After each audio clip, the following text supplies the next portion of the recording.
এই ব্যবসাটা মনে করেন আপনার লাখি ভালো হলে কোনো দিন মনে করেন আমরা 20,000 30,000ও বেশি, কোনো দিন 10,000ও বেশি, গাছের উপরে পরিচালনা করে মনে করেন আমরা বিক্রি করি। বিক্রি তো হয় আঙ্কেল, বুঝলাম যে কোনোদিন 20-30 হাজার টাকা, হ্যাঁ। কিন্তু প্রফিটেবল কেমন? মানে প্রফিট মনে করেন প্রফিট আছে আলাদা ভালোই, প্রফিট তো গাছ বেচলেই তো প্রফিট। আমরা মনে করেন কিছু লাগে নিজেরা কাইটা নিজেরা লাগাইলাম, ওটা তো প্রফিট তো পুরোটাই। যেন পানি কাজে যা দেই এইটাই মনে করেন হয়তো সব।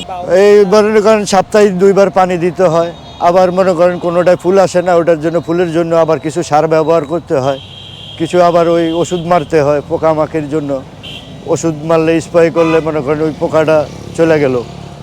এই বিক্রি করে যেই দামটা পান, আপনারা লালন পালন করতেছেন বা বিভিন্ন সময় বিভিন্ন সার সামগ্রী কিনতেছেন, সেই সব খরচ বাদ দিয়ে সব খরচ বাদ দিয়ে আমরা মনে করেন লাভবান কিছু হই।